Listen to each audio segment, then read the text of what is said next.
and welcome to Back David, Roast and Toast. We are your hosts, David, Jenny, and Philip. A little preview. What a great way it is to kick off the episode. I don't get it. I don't know why. Oh, come on! Yeah. What? God! Well, I mean, now they'll know what we're doing the rest of the episode. Well, they don't know. And Jenny just said, "Way to start the episode with a little crack." I don't know what the audience thinks right now. My goodness, we are not on crack. No, speak for yourself. Speak for yourself. For the audience at home, none of us on this podcast are purveyors of crack. None of us do. That is not how we. Anyway, how's your week, guys? What's new? Any cool jams? What's going on? Can I go first because happened? If you must go. If I must, and I insist. All right. My what happened to me this week happened early. It happened strongly, and it happened amazingly. I went after our last recording of last week's podcast, and I visited my friend. I supported.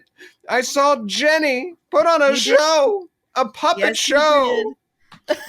Jenny was putting on a show with her puppet troupe.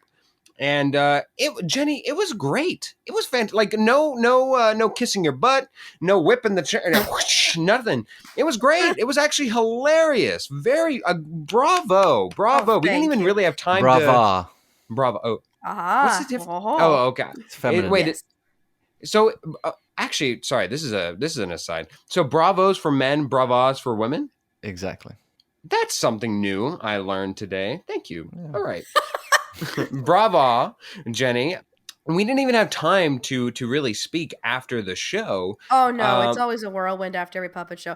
To explain to listeners at home, please, yes. This was what I was doing was a collab performance with some members of my puppet troupe, all puppet players, and with a local improv troupe named Pizza Party Comedy. What we did was we had a show called Let's Make a Game Show, and the improv troupe put together a bunch of games that they created at home themselves, and they invited us to come and participate as either in the game or either to be helping out with the game. So, for example, one of those games was they played an improv game where the puppets were convicts who committed a crime, and it was an audience member and an improv troupe member's objective to guess what the crime was. Like little things like that. And it was very successful. Everything went super well, super funny. And Phil came on stage, actually. He volunteered himself to participate in one of those games. And I thought it was, to be honest, this was a brand new thing for them. I still think it was super funny. It brought a lot of chaotic comedy to it. It was the first time that audience members had come on stage for the game, and what it was kind of like Shark Tank, where we were given a PowerPoint with random slides, and we had to put on a presentation with the slides. And Phil came on as a special guest for the first round and joined my team. Yes, our pitch was not successful, but be that as it may, no. It was a lot of fun, and it was genuinely hilarious. Me and the person that I went with, we both thought it was tremendous. Sincerely, again, in all sincerity, it was absolutely tremendous. It was loads of fun. I could not have been more proud of you, Jenny. I've never seen you in that capacity. I thought that the show overall had a lot of great production value, sincerely. And I thought it was a wonderful idea. You'll have to let me know if it happens again. I will not volunteer myself and put myself into the show as I unknowingly, unwittingly You're did. Fine. But it was tremendous, Jenny. Tremendous. Oh, thank you. I'm so happy you're able to come. Yes. We'll get David to come sometime whenever he's visiting. I hope. I can only hope. David, maybe next year I'll come to the States. What's new with you? Not a whole lot new. But I will stand up and reveal. I've been wearing this all day. Yes. Oh! Oh, there it is. hey! It matches very well with your shirt as well. They're very coordinated. Yes, it does. I know. It's Okay, yeah. so for those listening, because this is obviously we This are is- looking yeah. at something. Exactly. David stood up and revealed to us: is that a tank top? It is a tank top. Yes. A tank top, roast in toast apparel, and it's got the logo emblazoned upon it. It looks tremendous. It's a little on you. low. The lettering is a little low. It is a little low, but hey, when they go low, we go lower, if you know what I mean. So very nice, Yeah. David. I have 2 tank tops, a t-shirt, and a hoodie. And a hoodie. Wow. Ooh, Yeah, very nice. I splashed out a little bit. Yes, you did. Yeah. I think it looks tremendous. I'll be wearing the hoodie at some point soon, maybe when Good. it's a little colder. Excellent. We'll see. Yes. Yeah, very exciting. Anyway, that's just about it.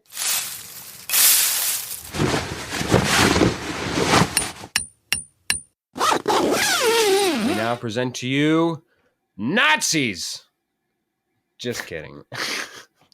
When Where? Where? You and these intros today, Phil. Why are we letting you take the lead so much? You are in a weird, I don't know. I am in a weird mindset. But when we think of summer blockbusters and Nazis, there's only one hero that could combine these two elements together. Is it Harrison Ford? Yes. Is he wearing a fedora or what is that? A cowboy hat? Whatever hat that is. Cowboy hat, not a fedora. It's a cowboy fedora hat, and it's a whip. Whoosh! Indiana Jones and the Dusty Dial of Destiny. Oh, David, what is this film about? And yours, as we come to review it, as we do review a fresh movie each and every month. What is this? What is your fun little short summary of Indiana Jones and the Dial of Destiny? The end of the war is nearing, and Indiana Jones finds himself looting a Nazi train in search of ancient relics that we all know belong in a museum. All the while, he's throwing punches and fighting Nazis. In all of the chaos, Indy discovers that the Nazis are in possession of the Antikythera. The so-called Dial of Destiny, invented by Archimedes himself, finds its way into Indy's possession shortly before he finds himself jumping from the train into the river below. We fast forward to an Indy of advanced age, looking forward to his retirement party. The adventures are not over yet, though. Indy has one last challenge ahead of him, it would seem.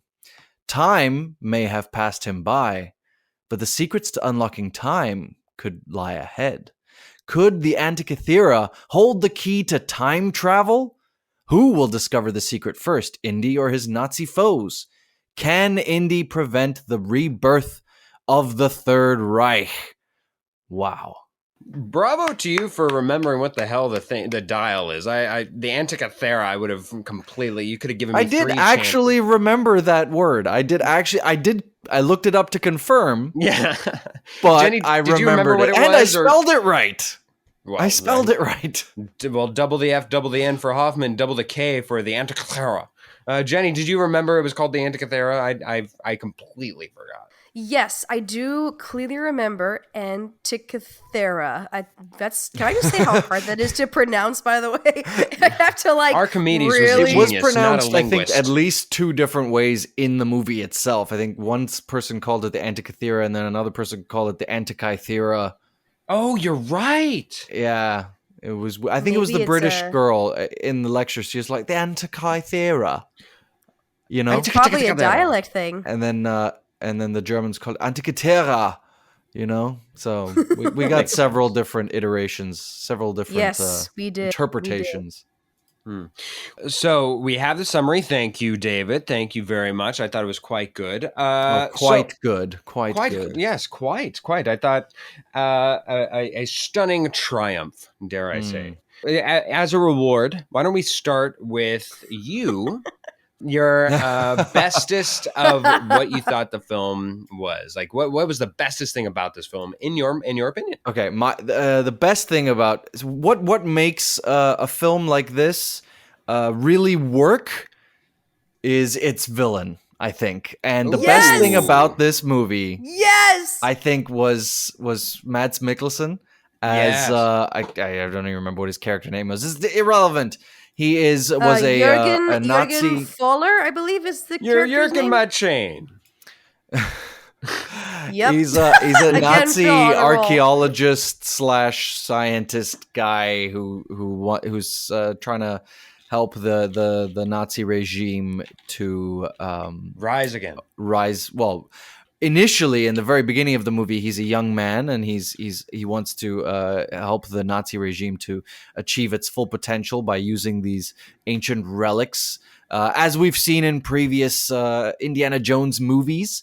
But Mads Mikkelsen takes it to another level, and when we see him later in the movie, or when the movie fast forwards to when Indy's an old dude, Mads Mikkelsen is also has some years on him, and he always plays such a great villain. He's such a great actor, and I thought the character was so well written and brilliantly acted. So it wasn't generic.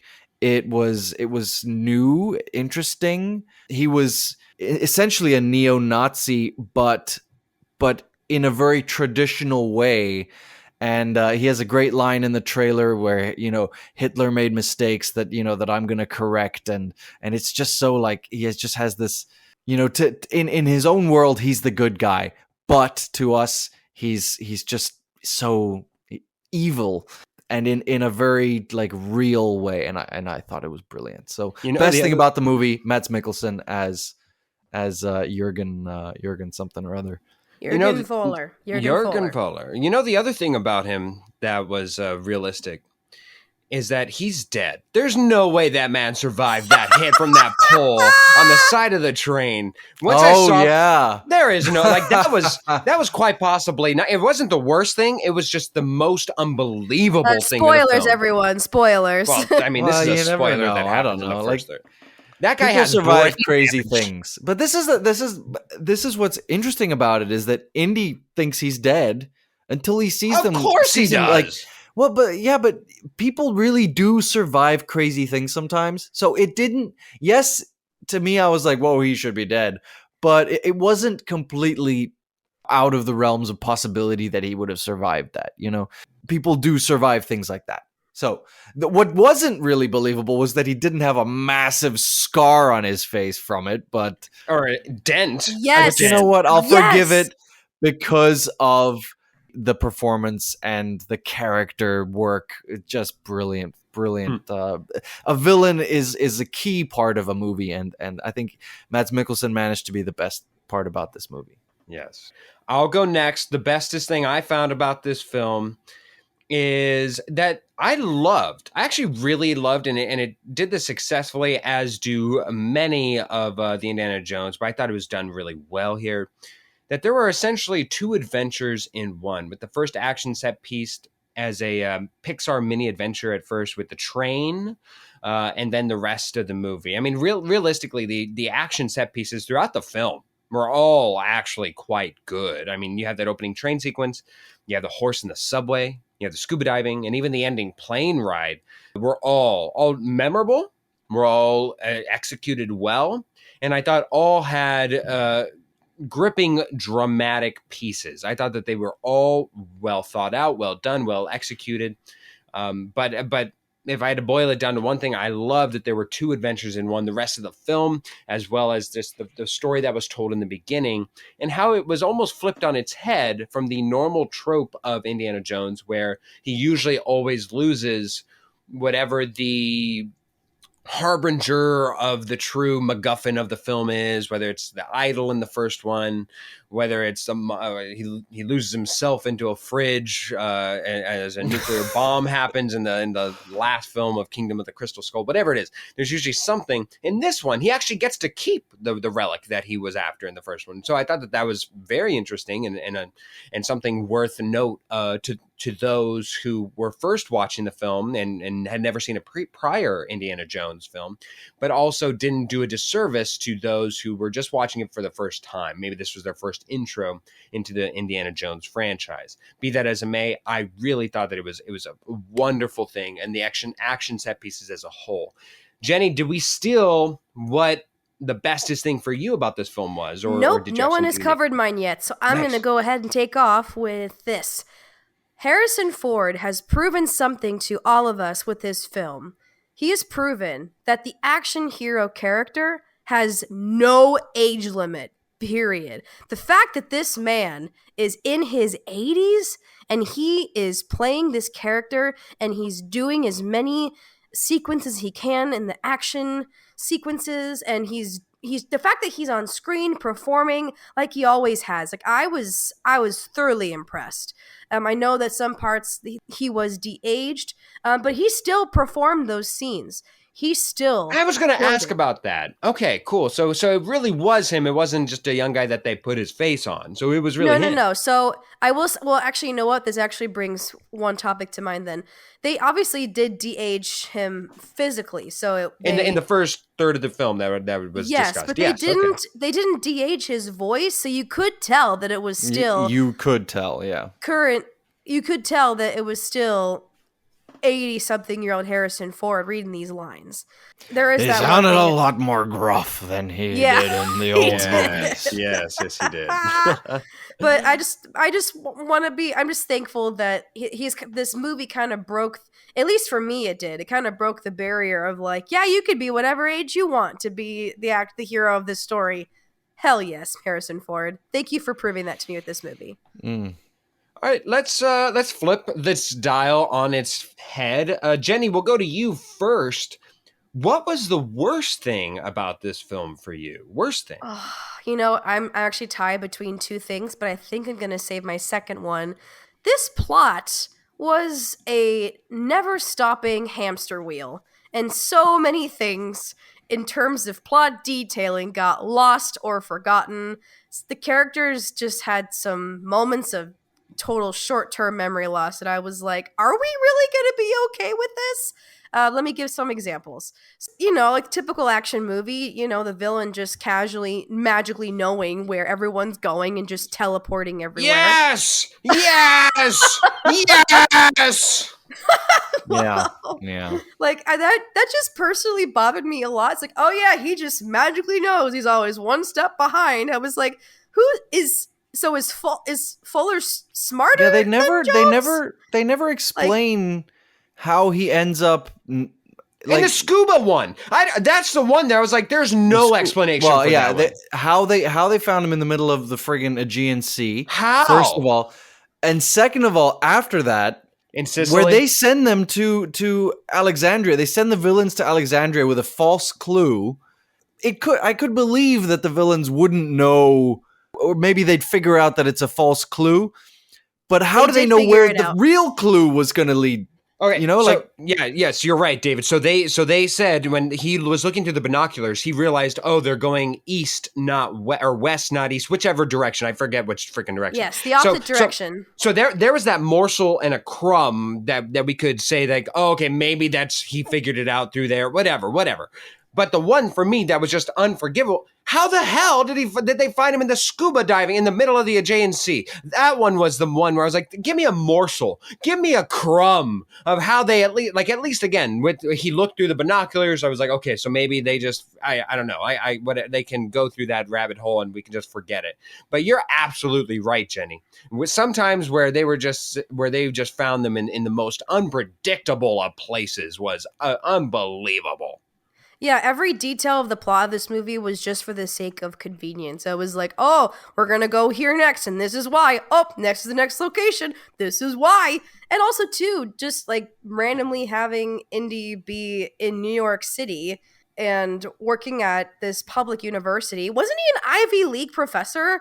Like, they just didn't even bother to, like, explain the change. I think the writers literally admitted, they were like, oh, yeah, that's just a convenience thing because we had to have him near the Apollo celebration parade. I was like, really? You're not even going to try to like come up with just a silly reason as to why he's moved locations? You're just going to determine. Oh, and also too, the typical action trope of, yeah, I've never driven a plane before, but yeah, I could totally do that and just drive it right in the middle of the eye of a storm and everything's going to be fine. Like there were so many of these moments. I just was like, guys, can we at least try? Anyway. David, what is your Worst thing about the film. Worst thing about the movie. I'm going to be quite specific with my worst thing about this movie. And it has a lot to do with that believability factor with certain things. So I'm going to go with the end of the movie, or towards the end of the movie, the climax of the movie, where, spoiler alert, Indiana Jones and co. have traveled back in time, and they've accidentally gone really far back in time to 200-something BC, the siege of Sicily. And there's a point where one plane has crashed. Indiana Jones and his goddaughter are chatting with Archimedes on the ground in Sicily.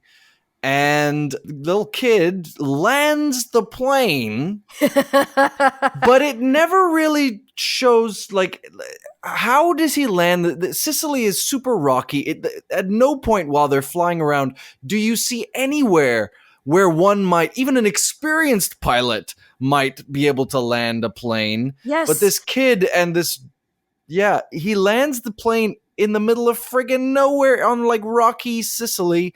And the movie then cuts before it shows how they then turn the plane around and take off again. Because it cuts to a point where they're back in the future, so they went back through the time portal.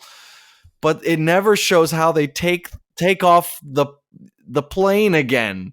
And that, I'm like, you can't just cut and not show how you did this thing, which should be friggin' impossible. So, like, you can give me time travel and I will eat that for breakfast, but don't give me this I took off a plane on a rocky mountain.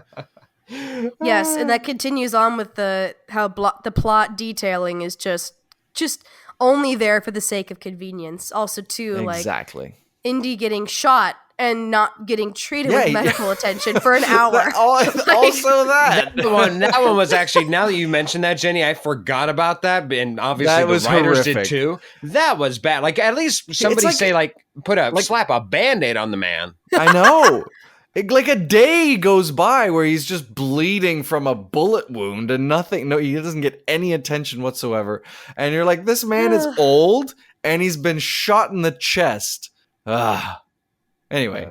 My worst thing about the film also has to do with the near ending, the penultimate ending. Kleber, which is the blonde gentleman who's learning German at the beginning of the film, was just without remorse gunning down Roman ships and troops with no mercy. And look, I get it. Sometimes you get a bloodlust and what have you.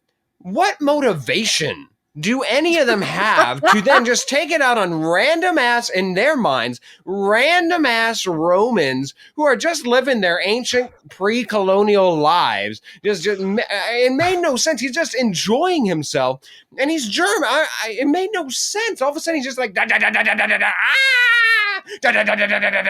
take that, you Roman piece of, and I'm just like, what? Why? Maybe if it was like, if it had some sort of Jewish connection, I mean, because again, we're talking about Nazis here. Maybe I'd understand them, but what did they have against the Romans?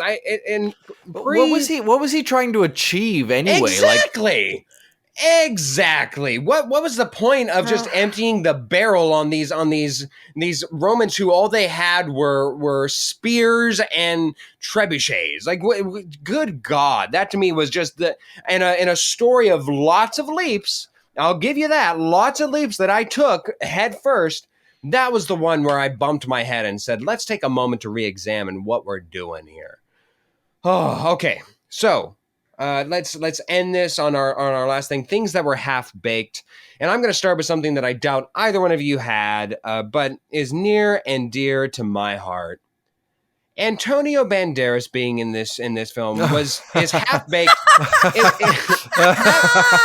It's half baked for the reason of I have a genuine soft spot for Antonio Banderas, but what in the literal is this man doing in this film? He deserved better than whatever the hell he was. I thought he was I guess he's a red herring to be Indy's betrayal, although they already did that in the beginning with the daughter or his goddaughter. So I don't know what they were trying to accomplish. He's too good of an actor for a bit part. So I guess when he died, it was it was a sort of psycho moment where you think that he's too big of an actor to just get on stage and die. Maybe this was just he loved the series growing up as a kid, so he wanted to be a part of it, even if it was just for a smaller role. I don't know what it was, but that's why I'm like, can we do something more than just bring him on to scuba dive and be with a sexy band of pirates all with six-pack abs and not drowning in the sea just to get shot after he holds a cane? Like, what was There Antonio were quite Banderas? a few actors that tried putting their name in for roles in this movie. I think Mark Hamill put his name in. I think Ryan Gosling put his name in. A lot of people That's crazy. were trying to get in on Ryan this Gosling. project. Wow. Okay. So It seemed he to probably me, just made it through the cut. yeah, I guess. And again, I love this. Actually has nothing to do with Antonio Banderas himself. It was just maybe there was a scene cut because obviously this film it had a long run time and it felt like it, but maybe there was something cut that was more meaningful to his character, and then they realized we can't fully take him out because otherwise how on earth will they get to Sicily? I don't know. So Just yeah. just a little side note here. They could have cut a chunk of the runtime by cutting down some of those chase sequences. Oh my god, there is so literally many no chase point. sequences are so long. Oh my god. Anyway, There is no point in having a 2.5 hour movie. There is literally no point. Especially in this one, the action sequences could have at least each been cut just down cut by 5 down to 10 big minutes. time. Come on, Yeah, guys. All right, when Jenny. Archimedes is at the end and he says, "How long did it take for you to get here?" We'll say at the beginning of the frickin' film. It felt like 2,000 years. Jenny, what is your worstest thing here? No, you mean what's a little Half-Baked. half-baked? Oh, Half-Baked. Thank you. Yes, sorry. Well, here, you know what? Let's pose a question for debate. Do we think that Helena Shaw is secretly a sociopath? Secretly? Is that what I'm debating? Secretly or outwardly? No, the woman is bad. Like what? Her motivations change throughout the entirety of the movie, and not for a purpose. Just like, you know what? Now I'm in it for the money. Now I'm in it for this. Hey, don't worry, I'm still in control. But realistically, she's not in control. I'm with you, Jane. I think I'm with you. You know Crazy. what? I love the absolute out of Phoebe Waller-Bridge. I think she's brilliant, and I think she's a great actress. Great actresses and actors can only work with the script that they're given with, and I don't know what's happening with this woman's script. This character was all over the place in terms of motivation, connection with Indy, general reactions to everything that she was doing. I just need to know what's her actual story. Like, what is actually motivating her? Or is she just a Gemini who changes her mind all the time? There was something that Indy says where he goes, yeah, you, what is it? He says something about her father, like you did something. Oh yeah, you memorized your father's diary for the money, which I thought was a good line in the sense, like it revealed that she actually did care about her father, and like she was not just in this for the money, but it isn't then reflected in her character after that point, where we don't actually develop that idea where that, oh wait, no, yeah, she memorized this diary because she really does want to continue her father's work or figure out what her father was onto. We don't see that. Like, it does play out in the movie from Indy's perspective, but not really from hers as much. Like, it doesn't develop as much as I think it should have. Yes, I feel like they had all these directions and they couldn't pick one with Helena Shaw. I love you, Phoebe. You did your best with what you were given. It just was half-baked in general, that character, for me. David? Yeah, my half-baked, I'm going to cheat a little bit. I'm gonna pick for you two characters that were pretty half-baked, but in different ways. Oh. First of all, early in the movie, but after we do the big time jump where Indy is old, there's this, I don't know, CIA agent. Oh yeah, with an afro. She's like very 60s, almost like an Austin Powers character. She seemed like she was gonna be a big player in the movie, and then all of a sudden she died. She gets shot. Oh And yeah. I was like, oh, Oh. okay, I guess she's not gonna be in this movie much.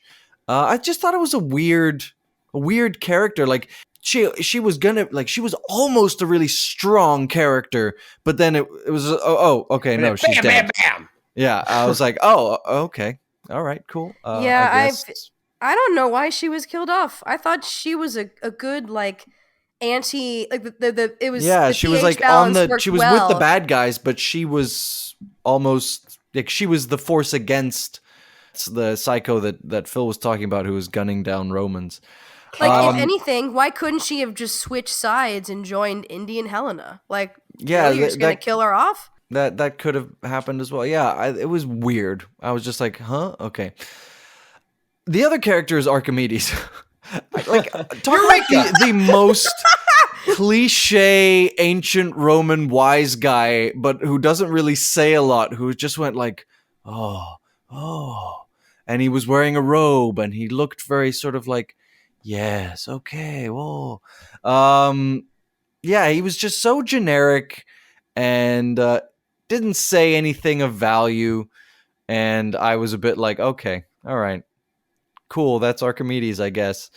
So I thought there could have been just a touch more there. But other than that, I really liked the movie, honestly. I actually really enjoyed this movie. I would absolutely 100% recommend it, and I would watch it again. Like, I'm actually looking forward to at some point seeing it again, because it was much like the Indiana Jones movies of old, and it sort of tickled those parts of my brain. That's the same way those older Indiana Jones movies did. So, what do you guys think? Overall thoughts?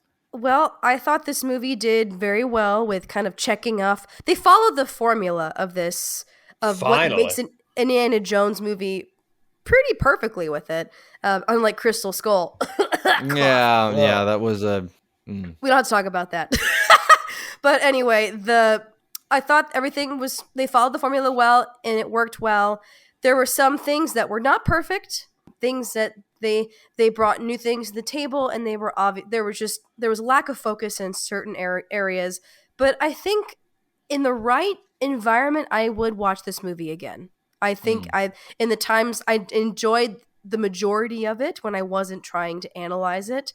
And I think it's absolutely worth seeing in the theaters. It's one of those blockbuster Yeah. style movies that you just got to go see it in the theater. Yeah, no, I'd actually agree with that. I'd say I'd recommend people to go see it. I'd recommend people to go see it in theaters. I'll dissent, though. I'll be the dissenting opinion. I don't think I want to watch it again. I mean, it takes a lot for me to go and watch something again, anyways. Maybe I don't know why I would You're do not this a to myself. rewatcher. I'm not a rewatcher by nature, anyways. But I would say this: if I was for whatever reason doing an Indiana Jones temple run of watching the entire filmography, Temple Run. thank you. Running through the entire film, I would look forward to it. It's a good one. It's no like I would be desperately digging my own grave, not wanting to watch Kingdom of the Crystal Skull yet again. But I would actually be wanting to then watch this afterwards. So that is worth whatever it is worth.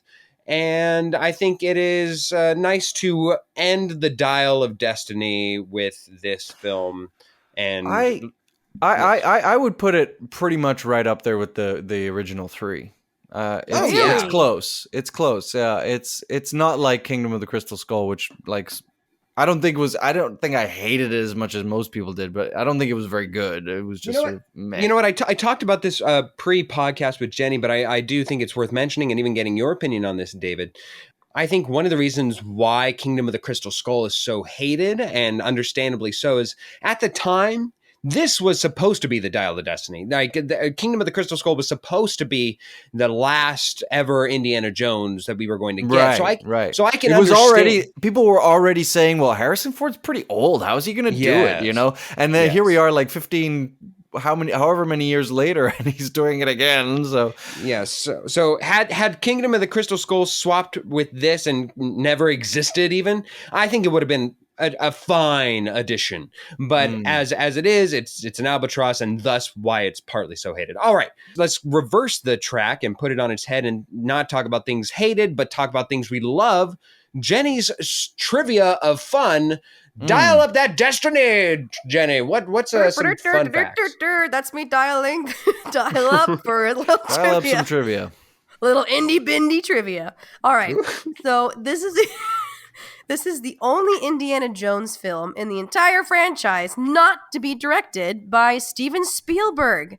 He does get an executive producer credit, but I think while this movie was in development back in 2020, he decided to back out of the project. Instead, James Mangold directed this film as he was personally recommended by Harrison Ford himself. They had worked on several projects together, and thanks to Harrison Ford's recommendation, he's the one that took over, and I will give him credit. He did a great job. I think he did too. I cannot believe I must have blocked that from my memory. You could have given me, I guess, 2 guesses because that's all I get. But you could have given me 2 guesses, and I would have gone to the ends of the earth proclaiming that Steven Spielberg would never have directed such a piece of dog turd such as Kingdom of the Crystal Skull. I completely forgot that he actually directed that. Oh my god. Yeah. Now I will say I want to give credit to another longtime creator that's a part of this franchise. John Williams himself scored this movie, and I was so happy that he stayed on. It's always a pleasure to hear John Williams' music. But anyway, moving on to our next trivia fact. The Antikythera mechanism. Brava. Thank you. It took me a moment. It is actually a real artifact, and it's very ancient.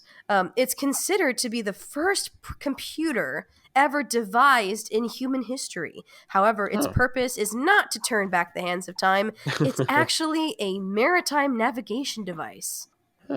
It actually existed, but it was not for time travel. Was it? Do you know? No. Yeah, you don't say. Jenny, was it also created by Archimedes? You know what? I did not get that information. Okay, I didn't know. I was looking and confirmed that it was real. Okay, cool. But if you are listening at home, definitely Google that and see if that is the case. I know they are very, they did a really good job of basing all the content and the characters of this movie on actual history and historical folks. But anyway, moving on. Harrison Ford stayed on as the role of Indy because he did not want anyone else to play this role except for him. He, and I quote, said, "When I'm gone, he's gone. It's easy." That's my Harrison Ford impression. He didn't want anyone else to play it because he thinks he's the only person who's the right person for the role. But he did confirm that this 5th movie is his last time playing the character, and I would certainly hope that they let this franchise lay to rest and have its last moment in the sun. So there you go. That's trivia. Yeah. Thank you, Jenny. Thank you very much. And as a recommendation from all of us, go see it if you have not already. It's definitely worth it. Whoosh!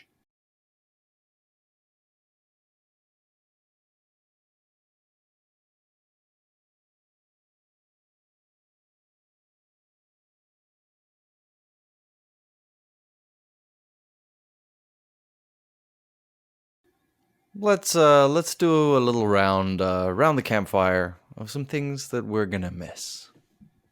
Philip, take it away.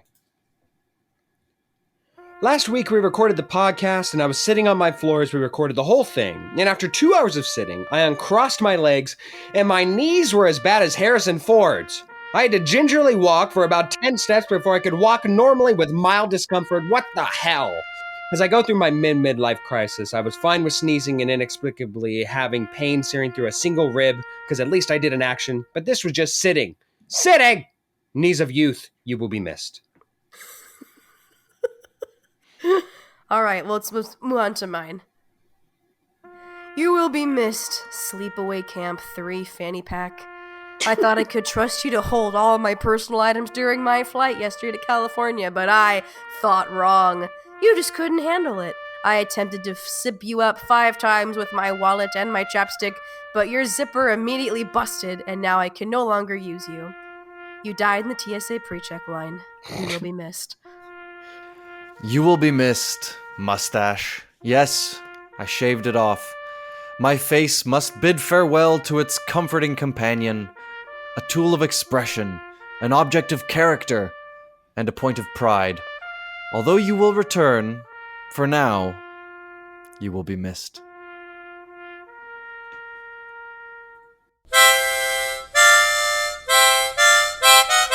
Today's game section is brought to you by Angel DeMichael, the hairstyling extraordinaire at Aquarius Hair Salon. Ready to rock a head-turning new look? Call or text Angel DeMichael at 623-203-6867 to book your appointment today. Whether it's a trendy haircut, a vibrant color, or a glamorous updo, Angel has the skills to make you shine. Don't miss out on the opportunity to elevate your style game. Contact Angel DeMichael at 623-203-6867 and discover the magic of Aquarius Hair Salon. Your perfect look awaits. It's another game, another day, and I'm so happy to say that today's game will be brought by myself. However, before we get to the actual game itself, guys, I hear you have some questions for me. I certainly do. Philip, what would it take for you to buy a gun? What are the circumstances under which you would actually go and buy a gun? I would buy myself a gun if I moved to a less suburban area. I've been and I visited a friend. Like, you mean like urban or like rural? Rural. See, I visited Right, a friend who lived in the Midwest in Wisconsin. And when I tell you it gets dark out there, I'm talking Armageddon dark. Like you can't see your hand dark out there. And the only light on the horizon is the next house like 7 acres away. And you can see it, but it's far away. And it's the only glimmer of hope you have. So when nobody can hear you scream, that's when I'm like, barely anybody can probably hear a gunshot. I'll probably get a gun in that arena. And plus it's legal in most of those places anyways. So that would be the one case where if I'm alone in my own little desolate isolation of acres of land. That would probably be it. But as it currently stands, not really any current situation or circumstance. Jenny? All right, so I asked this question. No, I'm kidding. So what is the... is there a self-care task or is there a chore that you absolutely have to do on your day off? If you do, what is it? David's actually going to probably laugh on this one, but every time that I have a day off, I run out of... So I have 2 roommates right now. So we share one fridge. As you can imagine, it gets pretty full with the 3 of us. So in an attempt to be courteous, I try and minimize my space. Otherwise, I would normally buy in bulk as I normally have and would do in the past. But because of the limited space, I only have so much room. And as such, I can only buy like the 12 to 18 egg cartons, which means that on every day off, because of how many eggs I eat within a work week, I'm always going to the store, not for drinks, not for, I don't know, popcorn, not for bread, not for anything. What I can't get enough storage space for and have on hand is eggs. Every single day off, I'm like, it's egg day. So eggs, going and buying eggs every single first day off of the week. It's that's what it is. I mean, obviously I think I still have to do laundry, like every, work laundry, but that's nowhere near as fun as eggs. All right. Thank you guys. I appreciate it. So I'm going to be giving us the game this week, and the game is called Just the Tip. In the city of of course it is. In the city of Lakewood, Colorado, there's a restaurant called the Casa Bonita. The Mexican restaurant is owned by Trey Parker and Matt Stone, the creators of South Park, who even featured the place on their show before they bought it in 2021 when it filed for bankruptcy. However, one of the main policies of Parker and Stone's restaurant is that customers can't tip their servers. A few days before opening, staff were offered new contracts which said servers and bartenders would be paid $30 an hour, but couldn't take tips, which is more than double Colorado's minimum wage of $13.65. And this has brought up a wonderful idea for me to shed some light on how to properly tip in public settings. So, the website food52.com has provided us with a full list of service providers and what percentage to properly tip, which I do recommend all to read.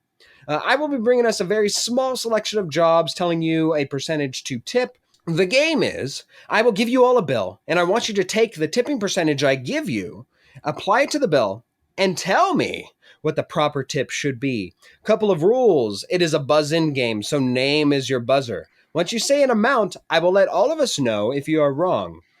If both of you answer and neither of you get the correct amount, then whomever is closest shall win. Now, once you give an answer, that person will have a 30-cent buffer on either side of your answer that the other person cannot have their answer within. So, for instance, if Jenny guesses the tip should be $2.50, David can begin to guess either at $2.20 or $2.80.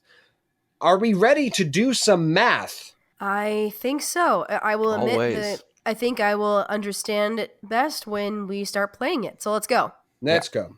Let's represent our sponsor well here with Angel DeMichael and her salon. According to my research online, an average price of a haircut in Arizona, where me and Jenny reside, is $40.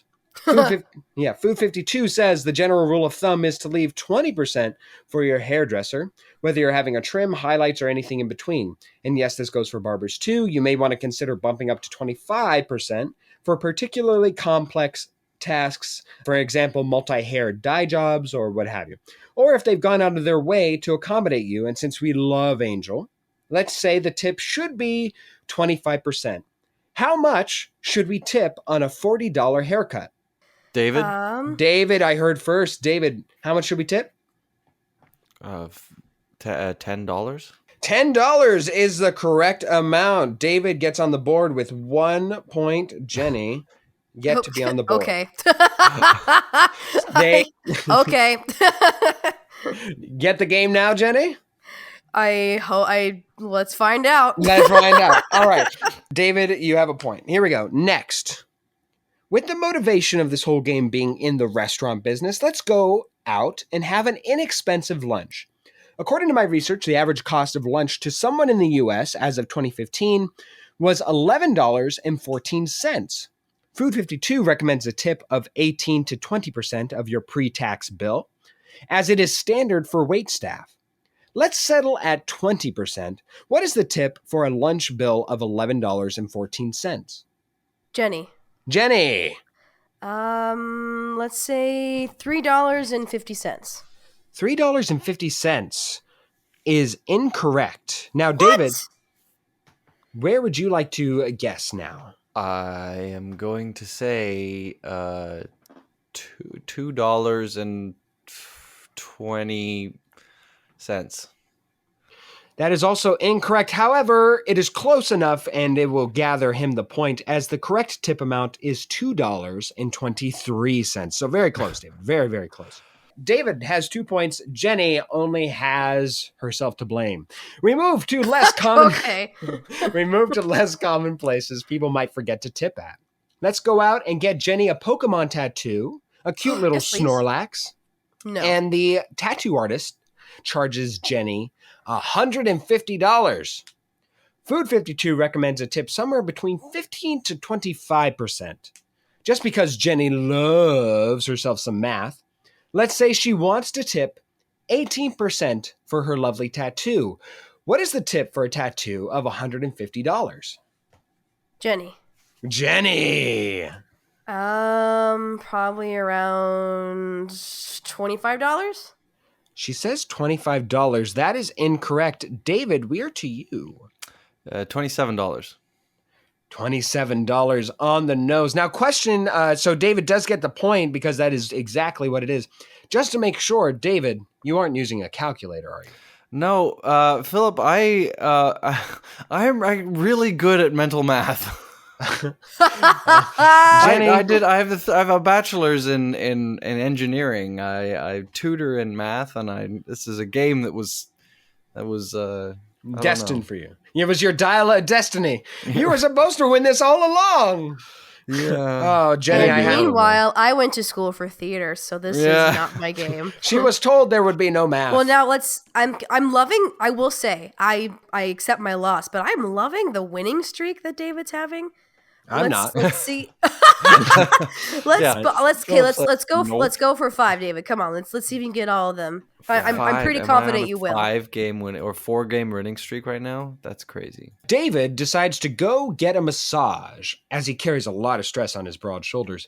The massage therapist charges him $145 for the hour. Tons of stress. However, she did spank his ass in a most unpleasant way. Go back and listen to episode 46, Rub You the Right Way, if you want to hear that true story. So, when Food 52 recommends a range of 15 to 20% as a tip, he opts for the 15%. What is the tip for a massage costing David $145? Okay, David. David. Oh, $21.25. That is incorrect. Ooh. Jenny, you have an opportunity. You Oh my have God. the Oh my God, dusty I do? dial. Yes. I have a chance. I have a real chance. Okay, so I'm gonna say I was kind of in the same realm as David, actually. So I know what I did your wrong. options, Jenny, are you can either start at $20.95 or $21.55 or any other denomination But thereafter. it has to be within the 21 realm. No, it's anyone's outside You just can't of go that. within 30 cents of me. Oh, outside. Got it. Okay. Yeah. I'm gonna say I'll go a little higher. $22.50. Oh, it's closer. Yeah. Is it closer? Yeah, because I'm 50 cents. So it's $21.75, right? Yes. So the answer is 20. Sorry, I had to do some math. I wasn't told Yeah, that there would be math. $21.75. So I was 50 cents below, and Jenny was 75 cents over. Yes. So Jenny, the answer is $21.75. As you are 75 cents away, David was only a mere 50 cents away. You went a little too high. David takes his fourth point. I flew too close to the sun. Yes, Jenny, you flew too close to the Sicilian sun and fell down into Rome, the Roman Empire. Congratulations. The sun, Philip? The sun? Yes. The sun. Thank you. All right, let's go to our last one here just for shits and gigs. Philip decides to move, and as he is quite the messy, the place requires a bit of a deep cleaning before he can leave. So he hires a housekeeper for a one-time job, and the housekeeper charges him $42 per hour, and the job takes 3 hours, meaning the bill comes out to $126. With Food 52 recommending a tipping percentage range of 15 to 25%, let's go with 24%, as it was quite the task with all of those egg cartons she had to throw away. What is the tip for a housekeeper bill of $126? 24% of $126. Jenny! I'm still going with the higher numbers here. I'm just gonna say, let's say $30 this time. $30.25. Random. Wow! Jenny, you did not nail it on the head, but you were 1 cent away. David, you cannot get within that buffer. So No. $30.24. Oh my God, I got one? You stopped the clean sweep. Jenny, congratulations. You are on the board. David, I guess congratulations on winning. But Jenny, congratulations. Thank you. I just want to thank I'm my mom and Jesus, and I'm really happy to be here. Big homie Jesus. But actually, congratulations, David. Very nicely done. We made yet another game that you Slumdog Millionaired your way to a win. Congratulations. Okay, thanks.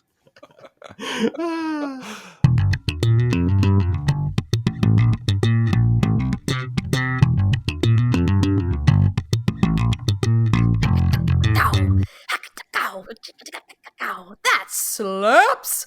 All right, now we have all brought our little things that we just absolutely adored this week, and that's songs and movies, of course. Now, mine is a song yet again this week, but this is a song of a previous time. Spotify has done me a little ditty and has created my usual summer rewind playlist, and it reminded me of a little tune that I used to listen to constantly in college. This tune is called Haters. It is written by and mixed by Dioro, I believe it's pronounced, and it features IEZ. This is a great club tune. I personally loved it for when I used to go to the gym regularly. Not anymore. But it's a great treadmill song to take a break in between intervals. And it's also, you know what, even in this day and age, this year, 2023, it's a great pregame song before any summer activity. Go listen to Haters by Dioro and IEZ. That slaps. Yeah, my that slaps. Guys, I'm gonna do it. I adored all the nostalgia and all the things that this movie made me feel, and bringing back what I loved about the old movies, Indiana Jones and the Dial of Destiny. I think Whoa. it truly does slap. I love Ooh. this movie. That slaps. Go watch it. It's very good, and go see it in the theater. It's worth it. Has It's this happened worthwhile. before? This is Has the first occurrence. Very much the first Well, occurrence. Philip tried to do it I did try to do it. He with tried. Everything Everywhere, but he had already chosen that movie for That Slaps a year before, so I didn't let him. Yes. Aw, man. So, my That Slaps actually needs to have your guys' approval, because we have very many forms of entertainment in That Slaps. We have, of course, songs. We have movies. We even have games. But I'm about to bring us a form of entertainment that we've never had before. Can I That Slaps a trailer, a movie trailer, that is? David, what do you say? What say you? My instinct is gonna go no. That's fair. Jenny, what would you have said? I was gonna say yes, but after I'm thinking about it, you can't really like give a proper that slaps to Yeah. something that's only being previewed, because in a lot of trailers there are things that get changed later anyway when it releases. So I don't think we can actually give Do we get to know stamp of which approval on trailer that. you were gonna? So the trailer I was going to that slaps was Zendaya's new film, which whenever, depending on when you, the listener, are listening to this, could be the old film, the current, whatever. But it's for Challengers. It just dropped this week, and I cannot believe it won't do a disservice for the film, as it gives away the damn near the entire story. But as a trailer, that it's actually sounds like a terrible trailer if it gives away the. I know, but yet, think of it like a music video where it's like it gives you away everything. So as a trailer itself, it's actually quite good, but for the purpose of which it should originally serve, it's not good for. But it's got a wonderful remix of Rihanna's S&M that hits the perfect tone throughout the entire storytelling element of the trailer. And it has me intrigued. I have not felt like this for a trailer since Magic Mike, where the trailer was so good that's the only reason why I went to go see it. Right. That's the reason. That's the only reason, Channing Tatum, you stud muffin. But I will go since you have banned me from doing so, which is fine. I probably would have ruled the same as you guys. I am going to go to Rihanna's Close to You. I was obviously in very much a Rihanna mood, and why shouldn't I be? Rihanna's Close to You. It's a wonderful ballad. I'll cut myself short. That slaps. As we bring this dusty, arthritic, and crippled dial to its knees, we end episode ending as you please. We will finish out this episode, but before we do, we got a few thank yous. Yeah, thank you to Cass and Crossland and Jake Corlang for the music on the show. We absolutely adore you. Thanks to Ryan Ardell and Josh Hans for a lot of the audio bits you hear throughout the show. We adore you as well. And we adore you, Rudy Chalk. Shout out to you. Thank you so much for your wonderful graphic work that you've done for us and all of our social media. And thank you, the listener. Yes, you listening right here, right now. Please go to our Instagram as we have lots of postings. We have updated summer blockbuster standings. We have tons of new stuff coming out each and every week, as well as we are on TikTok. So go ahead and find us where it's some variation of Roast and Toast Pod. Roast and Toast Pod. Yes, Roast and Toast Pod across all socials. On Instagram and TikTok. Ooh, yes. But if you want to listen to the actual show, we are, of course, on Spotify, Apple Podcasts, Google Podcasts, pretty much everywhere you find all of your favorite podcasts, except for Pandora. You know why? Because, whoosh, screw you, Pandora! Whoosh. It's a 2,000-year-old bear. It belongs in a museum.